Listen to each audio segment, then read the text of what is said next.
Thank you so much, Christiane. It's always a pleasure to be with you. So you're joining me from Yale University, where you're teaching. So you're seeing the American reaction, and you know what's happening, obviously, in your own country and on your own continent. But how do you explain, I've said that you're a supporter of Trump's actions, that 53%, according to a poll, 53% of people across Latin America support U.S. military intervention in Venezuela? That's according to Bloomberg Atlas poll. Well, the first thing to say, Christiane, is that this is not the first time that we have a campaign of this nature in the Caribbean. As you know, in 2018, we started a plan that was called the Orion Campaign, where Colombia participated actively with the U.S. and 18 more countries in order to do effective interdiction against narco-trafficking. And I think that operation had a very important success at the time. Now, the United States is deploying more military resources, and I think this is an effective deterrent. And I have to also mention that this is also a message to Maduro, because as you know, Maduro has provided safe haven to narco-terrorist organizations inside Venezuela, and they have used Venezuela as a route to deploy cocaine throughout the whole Caribbean. So I think this is a very important and decisive operation that needs to be seen as something that is comprehensive, as an interdiction campaign that we must believe will have a potential benefit for the region. Yeah, so look, I know that that's your position. It's a much more than an interdiction campaign, because President Trump is actually sitting in the White House saying that he's going to bomb the mainland of Venezuela soon. And by the way, maybe even your country, Colombia, because he said you make cocaine. So are you not a little bit worried? Well, Christiane, as you know, we had, during my administration, a very close relationship with the United States, which was bipartisan, and it was also bicameral. We worked with President Trump, we worked with President Biden, and the previous administrations also worked with President Obama, with President Bush, and President Clinton. It was very successful, that work that we had between Colombia and the U.S. And with destroyed labs, we faced many of the kingpins of the cartels. In fact, I, for example, extradited Otoniel to the United States, which was the most dangerous kingpin after Pablo Escobar. So we had that kind of a relationship. Today, sadly to say, because Petro has aligned with Maduro, we don't have that level of support.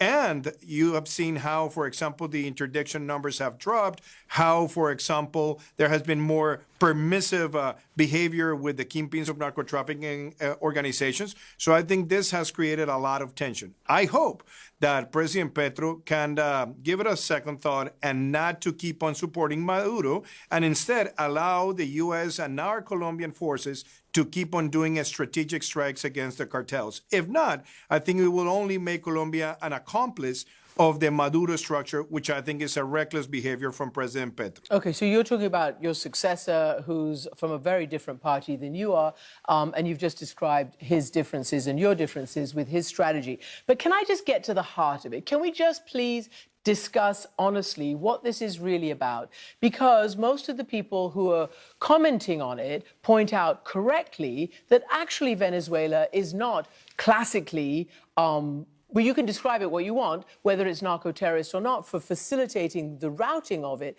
But you're the country, Colombia, that sent 3,000 tons of cocaine to the U.S. in 2023, accounts for about 70% of the world's overall cocaine production. As you said, Venezuela is a transit route. Only about 5% of your cocaine passes through there. 96% of fentanyl seized by the United States is intercepted on the Mexico border. So there's literally no Venezuela connection to the fentanyl trade and production, or indeed the cocaine production. So I'm trying to figure out, is this really about narco-terrorism? Or, in the case of Venezuela, is it about a continent that's had enough with Maduro and wants to get rid of him? Well, I think it's we have to see it in an holistic way, Christiane. As you know, many times that I've been sharing this situation with you, you know that I denounced Nicolás Maduro before the International Criminal Court in 2019 when I was president of Colombia. And you know that for various years, I denounced that he was the head of a cartel called the Soles Cartel. that him and his structure of cronies, they have been participating in narco trafficking operations. I denounced that for many, many years. And I think there has been an advance in the way the United States has dealt with this, because they have declared Cartel de los Soles a foreign terrorist organization, which I think was something that was pending. And that particular cartel has allowed many of the Colombian narco-terrorist organizations to have a safe haven in Venezuela. It has happened with the FARC disidencies, it has happened with ELN, and they have used the Colombian bordering line as a safe haven for them to do cross-border operations. And yes, also Maduro has another criminal structure linked to the Cartel de los Soles, that is Tren de Aragua, and they have been doing cross-border narco-trafficking and micro-trafficking operations. So is it Venezuela the whole problem? No, but it's a substantial part of the problem. And obviously, if you keep having a cartel running that country, it would only become a threat to regional security, hemispheric security, and also a threat to the United States national security. Okay, so I just want to say that, as you know, critics and analysts dispute even whether Solis, as you call it, is even a cartel. But I get your point and what you're saying. There are different views around Latin America. Argentina, Ecuador, Panama, like you say, they support U.S. military intervention to depose President Maduro. Several others, like Mexican president, the Brazilian president, they're quieter, avoiding big statements or being public, because it seems that they're more worried about what might happen, you know, if they antagonize the United States. So again, I guess one question is, if you guys are all so committed to removing Maduro for whatever reasons that you cite, why don't you do it yourselves? Why does the United States have to do it? Well, I think that's a great question, Christiane. As you know, there's something very important in this region, and is that we are one of maybe or exclusively the region in the world that has a inter-American democratic charter. And that charter invites us all to work jointly in the defense of the rule of law and the defense of democracy. Maduro is a dictator, yes, but he's also a narco-dictator, head of a criminal organization. And I think we all have to use our diplomatic power, our diplomatic coordination, and also our security coordination to fight the threat. And the fact that the United States has seen this as a threat for the whole hemisphere, I think it just points out that Maduro is not only supporting terrorists in his territory, but he has also allowed the presence of Hezbollah effectives in that territory. And he has also, from Venezuela, used its territory to allow enemies of the United States to plot against U.S. assets in the region. So that's why the U.S. has also been very much involved. But I have to say something else, Christiane, and you've heard this from me many times. Nicolás Maduro is also an equivalent of a Slobodan Milosevic in Latin America. Brutal violations of human rights, systematic annihilation of opposers, and also a promoter of crimes against humanity on a permanent basis. But he has also stolen elections in that country for a permanent base in order to keep his illegal structure. So I think the fight against Maduro in the United States, because you've mentioned that many times, it is, one, important to say bipartisan. Second, it's bicameral. And I think most of the countries that respect the rule of law, that defend democracy, were united that it is a good aim to oust Maduro out of power and facilitate a democratic transition in Venezuela. Okay, as you know, there's quite a lot of criticism in the United States. There's no stated legal basis for this. President Trump also says that he doesn't even have to get Congress's position. They can keep, I'm going to paraphrase, killing the bad guys, basically. And you see what, but let me just take your other point.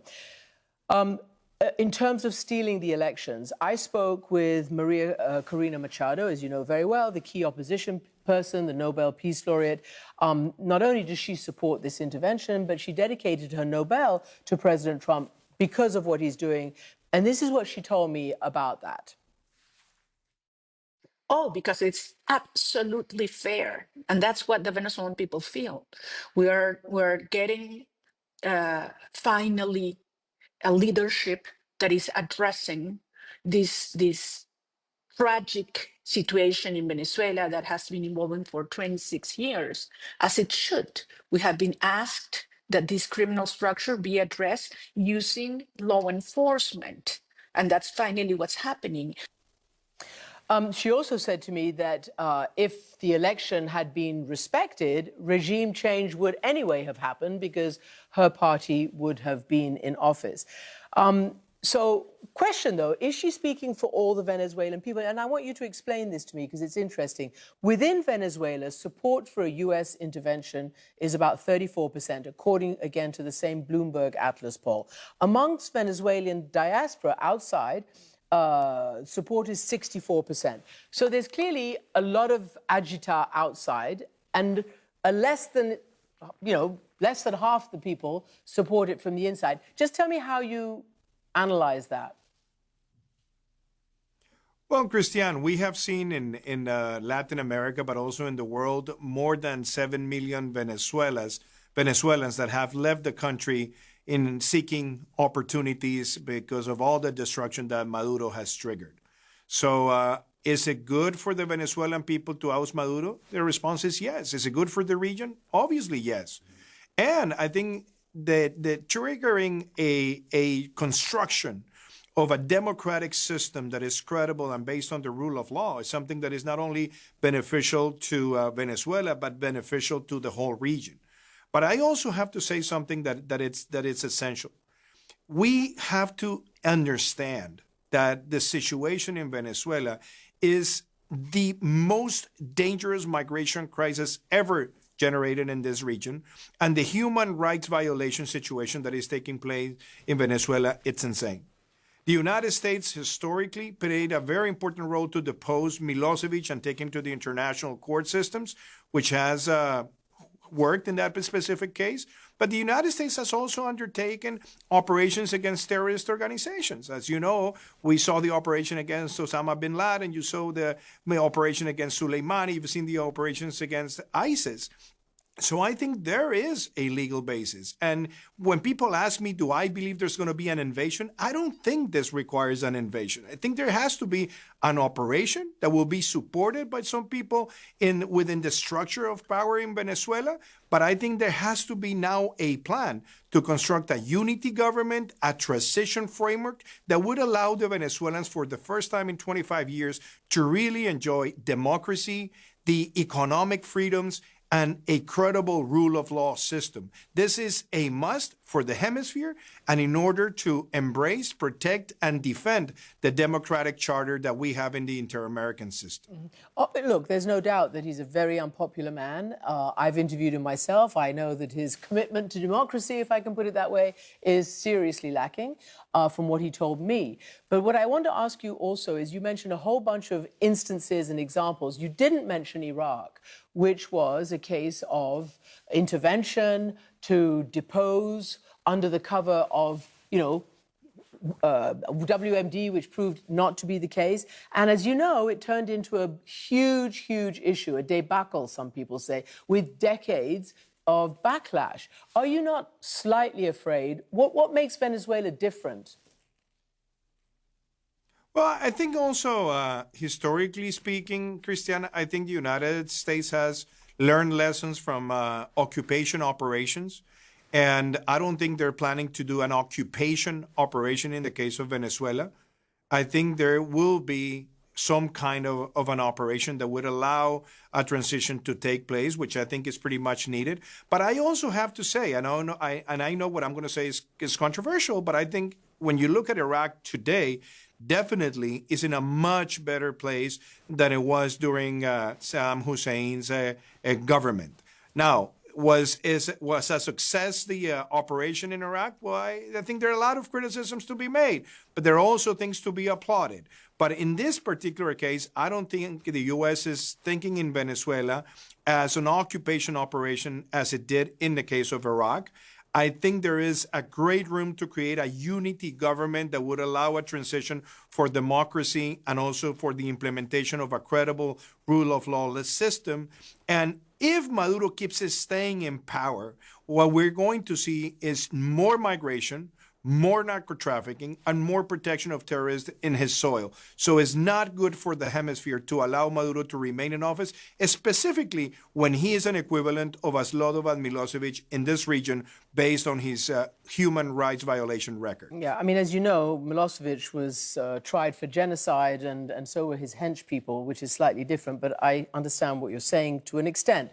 But I also want to ask you about double standards and how we're meant to make sense of what the U.S. policy actually is, because as you know, just this week, the former Honduran president, Juan Orlando Hernandez, received a pardon from President Trump. Now, he had been sentenced to 45 years in prison in New York for taking bribes from what? Drug traffickers who moved some 400 tons of cocaine through Honduras to the United States. I mean, can you make head or tails of that? On the one hand, he frees an actual person who's been convicted in the U.S. for doing this stuff, and on the other hand, he's pursuing this anti-drug trafficking thing against Maduro. Christiane, I don't know what were the arguments. I know, but the facts are that you know what he was convicted of, and he's now been pardoned. Well, I mean, I can tell you by my own experience, Christiane, because I think it's the best judgment that I have available. When I was in office, and as I said, I served during President Trump's first administration, but also during President Biden's administration, and we had a very strong support to fight narco trafficking in all its forms, including also the extradition of members of the drug cartels that were trialed in the United States of America. So far, I think the strategy that the United States has against all these cartels has been bipartisan and bicameral, and I think that should remain like that because that is what the region requires. And in this particular case, I just hope that there can be a further explanation from the legal advisor in the White House on why that pardon was justified. Because as you know, those are not just decisions that come out of the president's mind. They have to be based on a study and rigorous study of the circumstances. So I just hope those things can be explained. But in concrete, I just believe that it is a duty at this moment to keep on fighting the cartels, fight the Soles cartel, announce Maduro, because I think that's the most important objective, thinking on the whole security in the region. And let me just also say this. I think the best legacy that President Trump can contribute in defense of the democratic charter of the Americas is that working with all these administrations that defend democracy is that by the end of this term, we don't have more dictators in Latin America. I think that should be the end of all the governments that want to have a region governed by democracy as our cornerstone. Okay, so just very finally and as tightly as you can, you know, the politics are slightly changing in a wave across Latin America. They're becoming much more conservative than perhaps they were a few years ago. Do you think that's part of it? And by the way, when you say you hope the U.S. can remove dictators, as you know, the U.S. historical experience with intervention in Latin America has been to introduce and to prop up military dictatorships. Well, you know, Christiane, I think we've all learned from the historical lessons. I just have to say that one of the big conquests that we had in institutional terms in this region is the Inter-American Democratic Charter. That is something that has to unite us. What we're seeing in Cuba, what we have seen in Nicaragua, and what we see in Venezuela is just insane. Our constant violation of human rights. And as you say, it's not just the United States. I think regionally, we all have to work towards that purpose. And I think when you mention about this ideological changes in governments, I think more than ideological, I think people have realized that populism, demagoguery, and also polarization just for the sake of winning elections is not working. And that's why people now prefer no more demagogues, but more pedagogues that will tell the people that in order to accomplish results, we all have to contribute, and we'll have to contribute with sound policies, with sound government and technocratic administrations. I hope this will be a lesson that we have learned out of the last decade, where so many populists and demagogues have created so much damage in terms of economic values and dividing our society. So I really cheer for more pedagogues winning elections in Latin America in order to defeat the demagogues. Former President Iván Duque of Colombia, thank you very much for being with us.